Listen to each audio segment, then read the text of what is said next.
बिना डेलीगेट अभी हम अधिवेशन बुला ले, 1000-2000 आदमी की भीड़ बुला ले और उसमें हम कह दें कि ये चुने गए हैं, मगर वो कौन आए, कैसे चुने गए, वो कौन लोगों ने आकर आपको चुना, ये सारी बातें हमारे बहुत क्लियरली मैं आपको कहना चाहता हूं कि एब्सेंट है। और उस वजह से पार्टी के कॉन्स्टिट्यूशन संविधान के तौर पर चुनाव की जो प्रक्रिया होनी चाहिए वो असंवैधानिक है। और इसलिए चुनाव आयोग को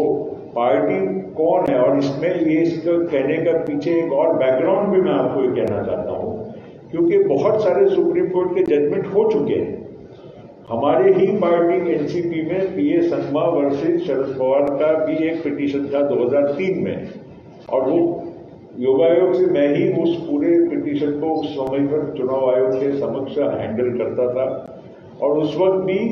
बहुत सारी जो चीजें थी अल्टीमेटली स्ट्रेंथ ऊपर गई, क्योंकि numerical strength of elected representatives पे ही गई वो। और वही बात यहाँ पर संविधान में कई मतलब ऐसे जो चुनाव की जो प्रक्रियाएं हुई है और उसके बाद चैलेंज भी हुई है। सादिक अली का एक बड़ा फेमस केस है, और भी केसेस हैं, जब मुलायम सिंह जी का एक केस था। ये सारे जो केसेस जो हमने अध्ययन किए हैं उसमें जब पार्टी के संगठन के माध्यम से आप पार्टी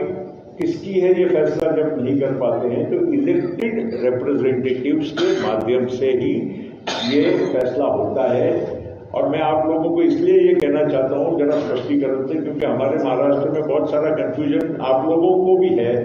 जनता को भी है और आप लोगों को भी है, क्योंकि अभी एकनाथ शिंदे जी वाला कोई केस के बारे में चलता है। हमारा केस का उनके केस से बिल्कुल कोई ही ताल्लुकात नहीं है।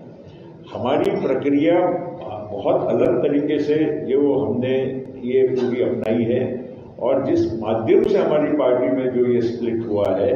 ये फिलहाल में जो दूसरी जो केसेस चल रही है, स्पीकर के सामने कुछ चल रहा है, कोई सुप्रीम कोर्ट में मामला चल रहा है, कॉन्स्टिट्यूशन बेंच के मामले को लेकर कुछ लोग बात करते हैं। मैं आपको ये विश्वास के साथ कह सकता हूं कि सारी बातों को हम लोगों को जानकारी है, उसका अध्ययन हो चुका है। अध्ययन करने के पश्चात ही हमारे सारे ये प्रक्रियाएं ये जो हमारी हुई है, इसलिए कहीं भी किसी के मन में ये किंतु परंतु नहीं होना चाहिए। हम ये नहीं कहेंगे कि कल चुनाव आयोग क्या फैसला करेगा, लेकिन जो आधार पर ये सब कानूनी प्रक्रिया को ध्यान में रखते हुए कदम उठाए गए हैं, उसमें कहीं भी हमारे मन में या हमारे जो कानूनी जो हमारे सलाहकार हैं उनके मन में कोई शंका नहीं है। ये मैं आप लोगों को इसलिए स्पष्ट कर रहा हूं क्योंकि बहुत सारा कंफ्यूजन शिंदे जी के केस वाले मामले में, उनके केस में भी क्या होगा नहीं होगा मेरा कोई उसमें कोई अभिप्राय नहीं है। मैं सिर्फ ये इसलिए कह रहा हूं कि कुछ लोगों के मन में ये कंफ्यूजन नहीं होना चाहिए, ये मैं स्पष्ट कर